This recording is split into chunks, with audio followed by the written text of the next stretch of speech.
qual é a diferença entre a renda fixa e a renda variável? A maioria das pessoas, quando começa a investir, não entende essa diferença. Mas é muito importante entender essa diferença para poder escolher em qual tipo de ativo você vai querer investir. Para ficar claro, quando eu falo em um ativo, eu estou falando de um produto de investimento. Ou seja, pode ser um CDB, pode ser uma LCI, pode ser ações. Agora vamos voltar aqui para o nosso assunto. Os ativos de renda fixa, eles podem ser pré-fixados ou então pós-fixados. Quando a gente fala de pré ou pós, a gente está falando do tipo de rentabilidade desse ativo. Quando um título ele tiver uma rentabilidade pré-fixada, significa que a gente já vai saber qual que é a taxa de remuneração desse ativo no momento do investimento. Por exemplo, se você adquirir um CDB que paga 5% ao ano, sempre você vai receber 5% ao ano sobre o seu valor investido. Só que é muito importante entender que você vai receber essa remuneração se você ficar até o prazo de vencimento, ou seja, até o prazo final desse investimento. Mas o que é esse prazo de investimento, né? A maioria dos investimentos de renda fixa, eles têm um prazo de vencimento. Significa que quando chegar lá no final, nessa data desse vencimento, esse recurso ele vai automaticamente voltar para sua conta, independente se você for querer resgatar ou não. Ele venceu, ele vai ser resgatado. Muitos títulos de renda fixa, eles podem ser resgatados antes do vencimento. Só que aí vale aqui a gente falar que se você resgatar um título público federal, por exemplo, pré-fixado antes do vencimento, por mais que você saiba quanto que é a taxa pré-fixada de remuneração, você pode resgatar menos do que é o acordado. Então tem que prestar atenção nesse detalhe.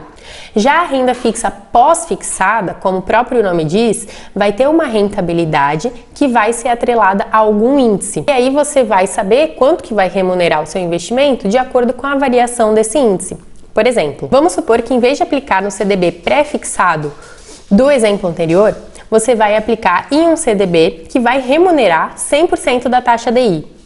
Isso é um ativo que é pós-fixado, é um título de renda fixa pós-fixado. Isso significa que a rentabilidade não vai ser fixa, por mais que seja um ativo de renda fixa. Essa rentabilidade ela vai variar de acordo com a taxa DI.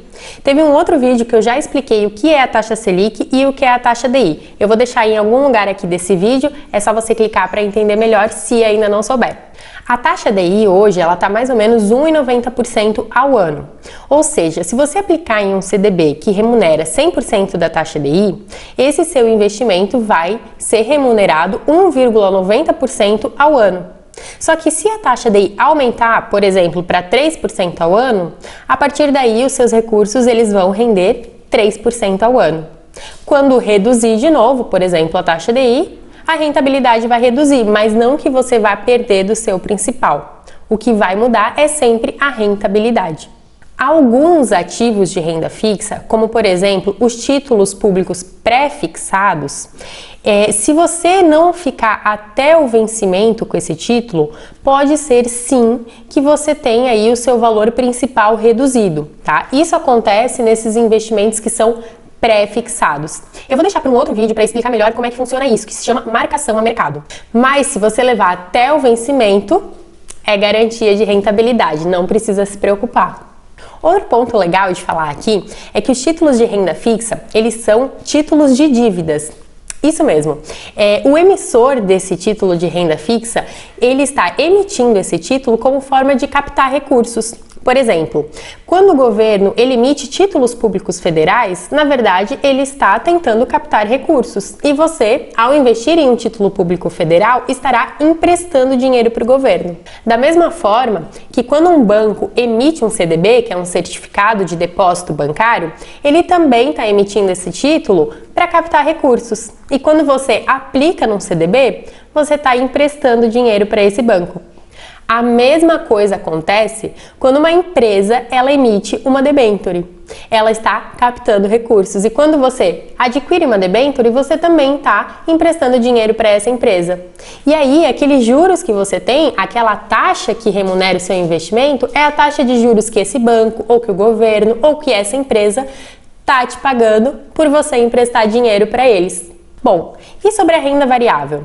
A renda variável é diferente da renda fixa porque você não vai ter um indicador que esse seu investimento vai seguir. Diferente, por exemplo, de um CDB que pode seguir a taxa DI, na renda variável não tem nenhum indicador. Geralmente, os ativos de renda variável eles vão oscilar de acordo com o mercado, com as expectativas e com as especulações. Por exemplo, você comprou ações da empresa X. Acontece que tem perspectiva para o setor dessa empresa X passar por dificuldades. E aí o que acontece? O preço dessas ações dessa empresa já começam a cair, porque a ação ela é uma fração do capital social da empresa. Então, se tem perspectivas para o setor dessa empresa passar por dificuldades, provavelmente essa empresa também vai passar por dificuldades. E aí, as ações, o preço dessas ações automaticamente vão cair, porque o mercado ele faz isso, ele precifica lá na frente, o mercado especula. A gente costuma dizer que o mercado está sempre precificando o que não aconteceu ainda. O que eu quero deixar claro nesse vídeo é que os ativos de renda fixa, eles têm um índice que vão nortear aí os seus investimentos, mas isso não significa que os seus investimentos não podem ficar negativos. Eles podem sim, dependendo do ativo e dependendo da modalidade, apresentar uma rentabilidade negativa. Já os ativos de renda variável, diferente dos de renda fixa, não tem nenhum índice que vão nortear aí os seus investimentos. Alguns exemplos de renda fixa que a gente pode citar aqui é o CDB, LCI, LCA, debêntures e até mesmo a poupança. Já alguns exemplos que a gente pode citar de renda variável são as ações, os mais famosos, né? ETFs de renda variável, fundos imobiliários, mercado futuro, opções e por aí vai. Ficou claro a diferença de cada um, renda fixa e renda variável? Pense muito bem antes de investir, conheça, estude, saiba o seu perfil, que aí não vai ter erro. Se tiver qualquer dúvida, escreve para mim aqui nos comentários, não deixa de me seguir nas outras redes sociais, se inscreve aqui no canal e já deixa um like aqui para mim no vídeo.